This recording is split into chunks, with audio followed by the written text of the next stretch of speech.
What's up, party people, and welcome back to my channel. So today is part 4 and the last installment of my Morphe Jaclyn Hill Vault Collection review. So today we're looking at the Dark Magic palette, which is the one that's the most dramatic, smoky, kind of artsy looking palette. So if you're interested in seeing my thoughts on the other palettes, I will have all those linked at the end of this video in the outro with the music and all that stuff. So just wait to the end and they'll all just pop up and it'll just be easy for you to get to. But I'll also have them linked below in the description box, so they'll all be down there as well. So we're gonna do the same thing we did in the other videos where I'm completely taking away any kind of bias that I have towards the situation, the people involved, the whole debacle. I do have my fair share of thoughts and opinions on it, so if you want to hear those, you can check out part 1, but I haven't let that affect my opinion and my review on these palettes. I've tried to be as fair as possible, and I feel like I've done a pretty dang good job with it. So without further ado, no more rambling, let's go ahead and get started with the Dark Magic palette. Okay, so I went ahead and primed with the Essence I Love Color Intensifying Eyeshadow Base. This has more of a pinky white undertone to it, so it's really gonna make the shadows pop. And then I also applied my e.l.f.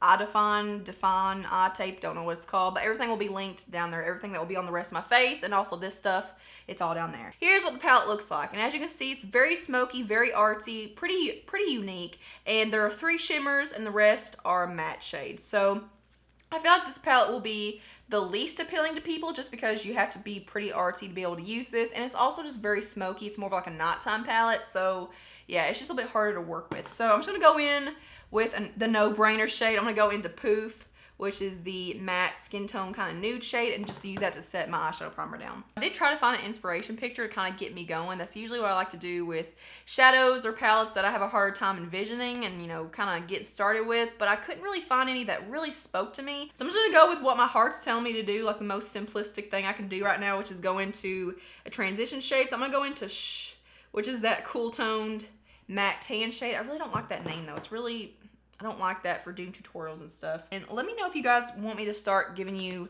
the brushes that I'm using in each video, because I'm usually pretty inconsistent with it. I usually just try to give you the ones that are the most unique, I feel like. This is a Morphe M573, so it's a little bit more of like a fluffy crease brush. So I'm having a really hard time talking today, just so you know. But we're gonna start off with this one in the crease.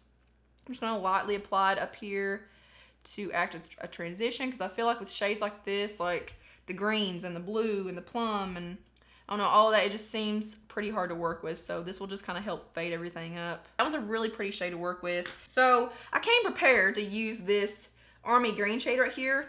As you can see, I should probably wash my brushes at some point because I've been using the same brushes for kind of a long time. So I'm taking this on a ColourPop fluffy brush. There is no name, that's just, it's just a standard fluffy brush. Hopefully this one works. I might need to go in with a smaller one, be more precise, but it's okay. So let's do this. So I'm starting in the outer V and then working my way up to the crease, but definitely very sheer. As you can see, this is what it looks like on light application. I'm having to build this up quite a bit though, which is fine. I'm not complaining about that, but where it doesn't start off too pigmented, just allow a good amount of time for blending. Definitely took me a little while to build it up and layer it, but I have no patchy issues. It's not uneven and didn't have any blending issues, so that one is a go. I'm gonna go into Inside Job, which is a really pretty matte, deep emerald green, and really just focus on deepening up that crease. You know, same old song and dance. It's the same old song and dance. So I'm gonna start in the outer V and work my way up into the crease. I just feel like it's easier to start low and then build it up, just so it's not too intense in the crease. Okay, so this is looking pretty blue undertone. Like, it looks like a teal. It looks like this shade right here. It doesn't look like a green undertone shade. This is what we use, but this is what it looks like. And I have heard a couple people say that, so I'm not the only one apparently. But it's still pretty nonetheless, and it is blending out fine, but it just doesn't look the way it does in the pan. So there's that shade so far, very deep. So I think I am gonna go ahead and do a shimmery eyelid shade. So I'm gonna go in with Power Cut, which is a silvery taupey shade. I love this kind of shade, and I feel like it looks so pretty with a super smoky eye like this. So you guys know the drill. We're gonna start off applying it dry, and then we may move into applying it wet. I usually do, but there's what that shade's looking like so far. It's very pretty, but we're really gonna pack this on. And I am putting this kind of like as if I was cutting the crease out. I'm really bringing it up into the lower socket and then rounding it down to meet that emerald shade.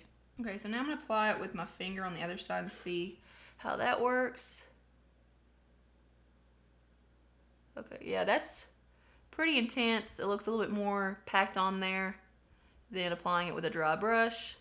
But I still think I will go in with it just to make it really intense. Really liking that shade. It just kind of brightened everything up. So now, like I said, I was going to do that teal shade somewhere, but I feel like that emerald green looks so teal in my eyes that I don't know if it's pointless or not. So let's just go ahead and use it just to be using it, just to see if there's any problems with it. I'm just gonna put it, this is I didn't tell you what the brush was I used before. The brush that I used with the emerald green was the Morphe B80.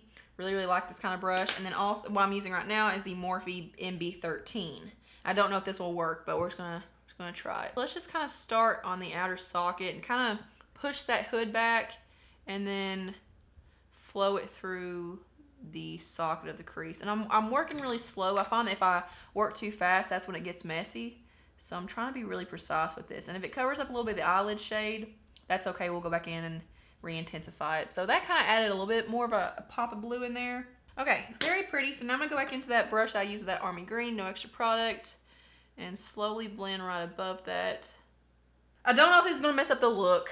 Hopefully it doesn't, but I do want to try to go in with the eggplant purple. I really just want to try it just to see if I have oxidation issues. I did have issues with the other purples in the Bling Boss, not the Bling Boss palette, the Ring the Alarm palette. So hopefully I don't have any this time. So I'm just going to take this on a Morphe E17 brush. It's just a smaller, more precise crease brush. Oh, I don't know, because I really like the way it's looking right now. Let's just go ahead and put this, let's deepen up the socket. This might be a mistake. You know what, I'm just going to go back in with Busted, which is that matte deep teal shade, and just go back over what I just did, just because I feel like the greens and the blue in here is kind of the defining factor, like the defining shades in the palette. I feel like the purple really isn't that important, so we're just going to try to revert back. That is very dark. So I'm going to go back into that Power Cut shade, which is the Silvery Taupe, and I am going to re-intensify it on the lid, just to make sure it didn't get covered up too much. And let's just go ahead and put this in the inner corner as well. Now I'm gonna go in and kind of fade the silvery tone into the green. So I'm gonna go into Trickery, which is the shimmery, dark, kind of forest green. And just put this basically where the two shades meet. So right in the middle. And it doesn't have to be super intense. This is just a fade. Then go back in with that brush I used for the silver with no extra product on it, and just kind of wiggling it into the green shade that we just applied. And then go back in with Potion, which is the army green, and just touching it up right above all of it. I really want to see that shade popping out.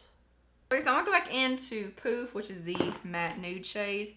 I'm gonna take that on a Carity E27 brush. This is my favorite brush for brow bone highlight. And we're going to really brighten that up. So as you can see, makes a really big difference. All right, so that is it for the upper eyelid. I'm gonna go off camera and do the rest of my face. I may do false lashes, not really sure. I don't know, I just don't really feel like doing them today, but I feel like it would look a lot better with this kind of look.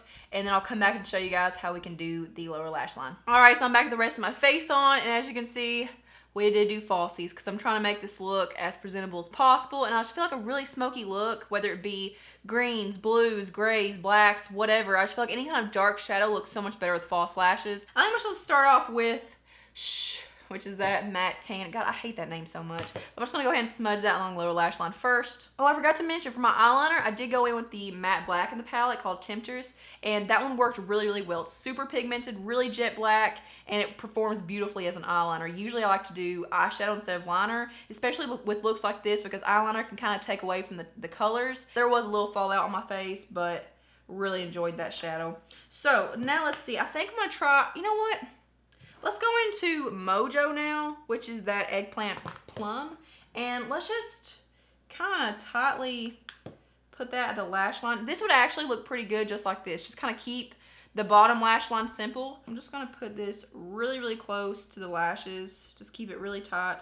This is a Morphe E36 brush. I'm pretty sure I've used this in every Vault tutorial. So here's what we're looking like so far. So we just have a really smoky lower lash line. I kind of want to tie into the top just a little bit though, because I feel like it looks a little offset. I kind of like to talk about what I'm doing as I go, by the way, because I feel like you can kind of get into my brain and kind of figure out why I do what I do. I feel like that kind of helps your all's process as well as far as the creative process. You know what? Just for funsies, just for funsies. Let's go into the shimmery green. I'm gonna take that on the same bullet brush I just used. Okay, yeah, I'm just gonna keep it right there, like just on the outer half. I'm not gonna bring it in too far.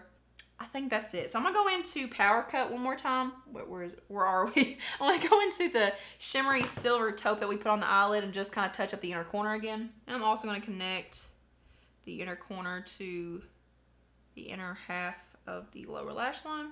I don't know where it's so dark. I want a little more brightness in there. And then put on some mascara and we are done. Actually, one more thing for the eyes and then we're calling it quits. I'm gonna go in with a white eyeliner and put that in the waterline. I'm gonna use the Jordana 12 Hour Made to Last eyeshadow pencil in the shade Eternal White. You could also use a nude.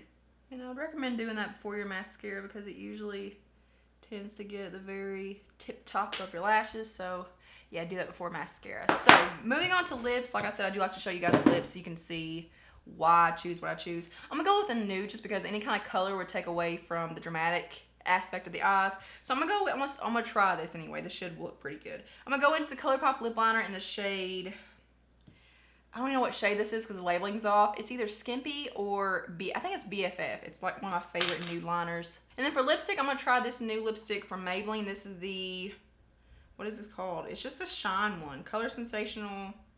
It's the Shine one, but it just says Color Sensational lipstick. But it's in the shade number 50, Baddest Beige.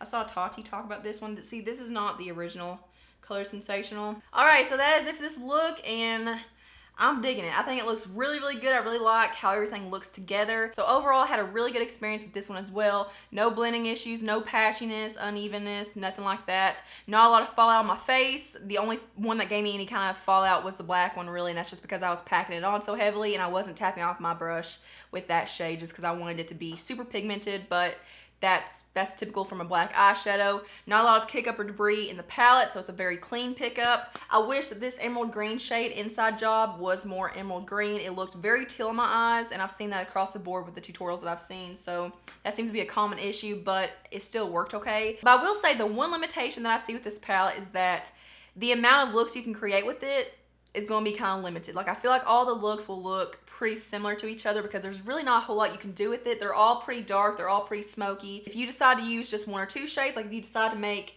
this army green the focus of your look, or the teal, or the purple, or these shimmery shades, that will look different. But that's one thing that I saw when I was looking at inspiration pictures. It seems like everyone's looks were pretty similar for the most part, but I mean, there is only so much you can do with one palette, so I mean, you may disagree on that, but yeah, I like the palette. But let's just go ahead and do an overview over my thoughts over the entire collection. Let's just kind of bring it to a close. Do I recommend it? Do I not? So like I said in the last video, I'm really not trying to recommend anything to you guys. I'm just trying to give you my raw and honest, unbiased review and thoughts on everything, and you can decide if you want to support Jaclyn or Morphe, because it does seem like there are a lot of inconsistencies still, which is really weird because I thought that was the point of the recall, to eliminate the inconsistencies, but it seems like everyone is still having mixed experiences. So I recommend keeping your receipt wherever you decide to buy it from, and if it doesn't work, just return it. I had a good experience with my palettes, but you may try them and not, so it's a toss-up. But you will see these on my channel a lot more in the future. I'm going to put them in Get Ready With Me's, tutorials, just all kinds of stuff to really put them to good use and show you multiple looks with each palette, because I hate when people show something, they only show one look with it, and it's like, that's it? Like, that's all you're gonna give me. You're gonna give me one solid look, and that's all I have. So yeah, we're really gonna make it worth the price. So that is it for this Vault Collection series. I hope you guys enjoyed it and found it thorough and helpful. And make sure you stay tuned until the end to see all the other palettes in action. So just hold tight. Thank you all so much for watching. Make sure you give this video a thumbs up if you enjoyed it. Subscribe to my channel, hit the notification bell, and I'll see you guys in my next one. Mwah.